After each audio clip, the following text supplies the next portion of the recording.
Hello மக்களே, சிவா இலி செம்ம இன்ட்ரெஸ்டிங்காக போயிட்டுருக்கு. நம்ம ரித்திகாவும் அர்ச்சனாவை பார்த்துடுறாங்க. அப்படியே பார்த்து அதிர்ச்சியாகி ஜமுனா கிட்ட எல்லா உண்மையும் சொல்லிடுறாங்க. இது எப்படியோ கரெக்டாக நம்ம ஆயிலி செம்ம மாசா ரித்திகாவை கதி கலங்க வச்சுட்டாங்கன்னு சொல்லலாம். வீடியோக்குள்ளே போகிறக்கு முன்னாடி நம்ம சேனலுக்கு சப்ஸ்கிரைப் பண்ணிடுங்க. அப்படியே பக்கத்தில் இருக்க பெல் ஐக்கனையும் கிளிக் பண்ணிடுங்க. அப்போ தான் நான் போடுற வீடியோலாம் உங்களுக்கு நோட்டிஃபிகேஷனாக வரும். ரித்திகாவும் அந்த அர்ச்சனா மட்டும் என் கையில் கிடச்சானா அதுக்கப்புறமா மறுபடியும் அவளை போட்டு தள்ளிடுவேன் அப்படின்னு சொல்லிட்டு சத்தம் போட்டுட்டு வரும்போது கரெக்டாக அர்ச்சனா அதுலேயே நின்றுட்டுருக்காங்க. அதை பார்த்த ரித்திகா அப்படியே அதிர்ச்சியாகி, என்னது இது, இதை பார்த்தா அயிலோட அம்மா மாதிரி இருக்கே, இதை நம்ம ஃபோட்டோவில் இவங்கள மாதிரி தானே பார்த்தோம் அப்படின்னு சொல்லிட்டு ரொம்பவே ஷாக் ஆகி நிற்கிறாங்க. நம்ம ஒரு எதர்ச்சியாக தானே சொன்னோம், அதுக்குள்ளே இந்த அர்ச்சனா நிற்கிறாள்னு சொல்லிட்டு பயந்து போய் ரித்திகா பதட்டமா கீழே இறங்கி வராங்க. அதே சமயத்தில் நம்ம சிவாவும் அயிலியும் மேலே மாடிக்கு போகிறதுக்கு ரெடியாக இருக்கும்போது ரித்திகாவை பார்த்தோன்னே அயிலியும், என்ன ரித்திகா எதுக்காக இவ்வளோ டென்ஷனாக வர அப்படின்னு சொல்லும்போது வாயிலேருந்து வார்த்தையே வர மாட்டேங்குது. அம்மா உன்னோட அம்மா உன்னோட அம்மானு சொல்லும்போது நம்ம அயிலியும், என்ன என்னோட அம்மா என்னாச்சு அப்படின்னு கேட்கும்போது ரித்திகாவும் உன்னோட அம்மாவை நான் அங்கே பார்த்தேன் அப்படின்னு சொல்கிறாங்க.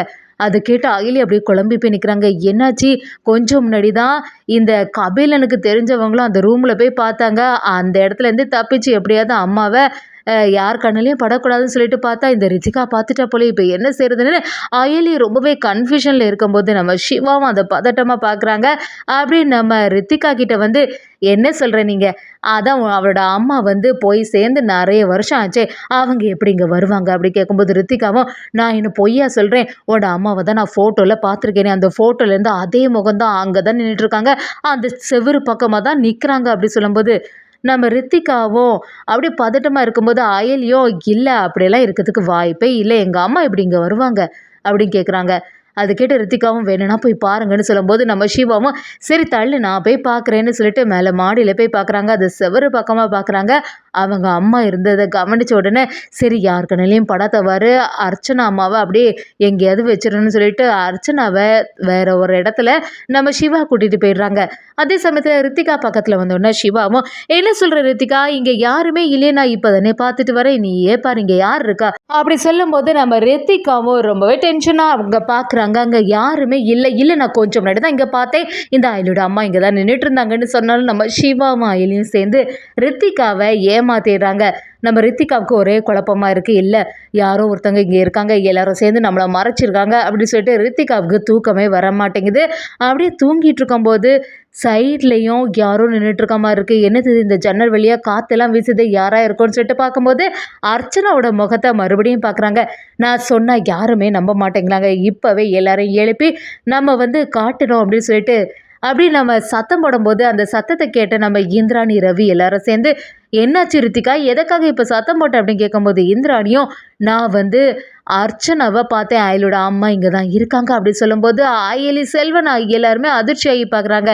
செல்வன் ஆகிய நம்ம ரித்திகா கிட்ட என்ன சொல்கிற ரித்திகா, எத்தனை வாட்டி தான் சொல்லதுக்கு இப்படிலாம் பயப்படாதன்னு சொல்லி, அவங்க தான் இறந்து போய் ரொம்ப நாள் ஆகிட்டே, அவங்க எப்படி நம்ம வீட்டுக்கு வருவாங்க, அப்படி இருந்தாலும் உன்னோட வீட்டுக்கு தானே போயிருக்கணும், எதுக்கு இங்கே வர போகிறாங்களா அப்படி கேட்கும்போது ரித்திகாவும், அயலி இங்கே தானே இருக்கா, அதனால அயலியை பார்க்குறதுக்காக வந்திருப்பாங்களா இருக்கும், எனக்கு ஏதோ பயமாக இருக்குது, அங்கே தான் நான் பார்த்தேன் அப்படி சொல்லும்போது ரவியும், இதை பற்றி தான் நான் ஏற்கனவே சொல்லியிருக்கேன், அன்னைக்கே நான் இதை பற்றி தான் உங்கள்கிட்ட எல்லாம் சொன்னேன், ஆனால் அப்போ கூட நீங்கள் நம்பலை, இப்போவாது நம்புறீங்களா, இப்போவும் ரித்திகா அதை தானே சொல்லிட்டு இருக்கா, கண்டிப்பாக யாரோ ஒருத்தங்க இந்த வீட்டில் மறைஞ்சிருக்காங்க, எவ்வளோ சொன்னாலுமே நம்ப மாட்டேங்கிறீங்களேன்னு சொல்லிட்டு ரவி மட்டும் நம்ம ரித்திகா சொன்னதை நம்பிக்கையோடு கேட்டுட்ருக்காங்க. நம்ம இந்திராணியும், ரித்திகா எதை நினச்சோம் பயப்படாத, எங்கே இருக்காங்கன்னு சொல்லு அப்படின்னு கேட்கும்போது அந்த இடத்துக்கு நம்ம இந்திராணி எல்லாம் கூட்டிகிட்டு போகிறாங்க. அங்கே பார்த்தா நம்ம அர்ச்சனாவை காண மாட்டேங்குது, பயங்கரமாக டென்ஷனில் இருக்காங்க. வர்மா கபிலனுக்கும் சந்தேகம் அதிகமாக கண்டிப்பாக இந்த அயலி ஏதோ ஒன்றா மறைச்சிட்ருக்கா, ஒரு சமயம் அர்ச்சனா நிஜமாகவே உயிரோடு தான் இருப்பாளோ, அர்ச்சனா மட்டும் உயிரோட இருந்தானா எல்லாருக்குமே ஆப்பு வச்சிருவாளே, அதுவும் எனக்கு சரியான தண்டனை கிடைச்சிருமேன்னு சொல்லிட்டு வர்மாவும் கபிலன் கிட்ட என்னடா கபிலா உன்னோட ஒய்ஃப் இப்படி பேசிகிட்டு இருக்கா, நிஜமாவே அயலோட அம்மா அப்போ உயிரோட தான் இருக்காளா, அந்த ரூமுக்குள்ளே யாரோ ஒருத்தங்க ஒளிஞ்சிருக்காங்களா அப்படி கேட்கும்போது கபிலனும், எனக்கே ஒரே சந்தேகமாக இருக்குது வர்மா அப்படிங்கிற மாதிரி யோசிக்கிறாங்க. அதே சமயத்தில் நம்ம அயலியும் சிவா கிட்ட சிவா நடக்கிறது எதுவுமே சரியில்லை, எல்லாருக்க கண்ணுலையும் அம்மா பட்டுட்டாங்க, இதுக்கு மேலே இங்கே இருக்கிறது சரியா என்னன்னு தெரியல, ஆனால் வெளியில் இருந்தால் வர்மானால அம்மாவோட உயிருக்கு ஆபத்தும் இருக்கே அப்படி சொல்லும்போது சிவாவோ, சரி இந்த ரித்திகா தானே நம்ம எப்படியாவது சமாளிக்கலாம், அவள் தான் சொல்லிட்டால இறந்து போனவங்க தான் மறுபடியும் வந்துட்டாங்கன்னு, அதே மாதிரி நம்ம நம்ப வச்சிட வேண்டியதான் அப்படின்னு சொல்லிட்டு சிவாவும் அயலியும் சேர்ந்து சரியான ஒரு மாஸ்டர் பிளான் போட்டாங்கன்னு சொல்லலாம். நம்ம ரித்திகாவுக்கு இதெல்லாம் நினச்சி தூக்கமே வர மாட்டேங்குது. நாம் என்னதான் இந்திராணிகிட்ட சொன்னாலும் அவங்களும் கேட்க மாட்டேங்கிறாங்க. எப்படி புரிஞ்சுக்க வைக்கிறதுனே தெரிய மாட்டேங்குது. பேசாமல் அம்மாக்கிட்டே ஃபோன் பண்ணி சொல்லிட வேண்டியதான்னு சொல்லிட்டு ஜமுனா கிட்ட ஃபோன் பண்ணி கதறி அழ ஆரம்பிக்கிறாங்க. அப்படியே அவங்க அம்மா வந்து ரித்திகாவை பார்க்க வரும்போது இந்திராணியும் என்னாச்சு பல நாள் கழிச்சு வரீங்க போல அப்படி கேட்கும்போது ரித்திகா முகத்தில் பதட்டமாக இருக்குது. ரித்திகா அப்படியே ஜமுனாவை தனியாக கூட்டிகிட்டு வந்து அம்மா நான் ஒன்று சொல்லுவேன் நீயாவது நம்புமா, இந்த வீட்டில் உள்ளவங்க யார்கிட்ட சொன்னாலுமே நம்ப மாட்டேங்கிறாங்க, நீயாவது நம்ப அப்படி சொல்லும்போது ஜமுனா கிட்ட வந்து இந்த வீட்டில் வந்து ஐயோட அம்மாவோட ஆத்மா இருக்குது, அங்கங்கே சுற்றிட்டு இருக்கதை நான் பார்த்துட்ருக்கேன் அப்படி சொல்லும்போது அதை கேட்ட ஜமுனா அப்படியே அதிர்ச்சியாகி நிற்கிறாங்க. என்ன சொல்கிற ரித்திகா இதெல்லாம் உண்மையா அப்படி கேட்கும்போது ஆமாம்மா நானே 2-3 வாட்டி பார்த்தேன், ஆனால் இந்த இந்திராணி ஆயிலிக்கிட்டலாம் சொல்லும்போது யாருமே நம்பலை, நீயாவது நம்புமா, இதுக்கு ஏதாவது பண்ணி டெய்லி நைட்டு வந்து நான் அடிக்கடி பார்க்குறேன் அப்படி சொல்லும்போது ஜமுனாவும் அது ஏன் உன் கண்ணில் மட்டும் தெரியுது அப்படி சொல்லும்போது ரித்திகாவும் நான் எதர்ச்சியாக வந்து அயலோட அம்மா மட்டும் இப்போ உயிரோட இருந்தால் அவங்கள போட்டு தள்ளிடுவேன்னு சொன்னேன், அந்த நிமிஷமே அவங்க அம்மா தான் என் கண்ணில் பட்டுட்டு இருக்காங்க அப்படி சொல்கிறாங்க. அதை கேட்ட ஜமுனாவும் அதிர்ச்சியாகி இந்திராணி குடும்பத்தை சேர்ந்தவங்கள்ட்ட வந்து பேச ஆரம்பிக்கிறாங்க. செல்வநாயகிட்ட வந்து என்னோட பொண்ணு சொல்கிறதெல்லாம் நிஜமா, என்னோட பொண்ணு வந்து அயலோட அம்மாவையோ பார்த்தாலுமே அப்படி கேட்கும்போது அதை கேட்ட செல்வநாயகியும் ஆமாம் ரித்திகா இப்படி தான் சொல்லிட்டு இருக்கா, கொஞ்ச நாளாவே அவள் இப்படி தான் சொல்லிகிட்டே இருக்கா, என்னன்னு புரிய மாட்டேங்குது அப்படி சொல்லிட்டு அசால்ட்டாக கேட்கும்போது அதை கேட்டுட்டு இருந்த ஜமுனாவை என் பொண்ணு ஒன்றும் தப்பாக சொல்ல மாட்டா, எதுக்கும் நம்ம ஒரு சாமியாரை வச்சு பூஜை பண்ணிடுவோமா அப்படிங்கிற மாதிரி ஒரு பில்டப்பை கொடுக்க ஆரம்பிக்கிறாங்க. அதை கேட்ட இந்திராணியும் எங்களுக்கெல்லாம் எந்த வித்தியாசமும் தெரியல, அப்படி இருக்கும்போது எதுக்காக பூஜை எல்லாம் பண்ணணும் அப்படி சொல்லும்போது ரித்திகா தான் பயப்படுறாளே அப்படி சொல்லிட்டு அதுக்காக தயாராகிறாங்கன்னே சொல்லலாம்.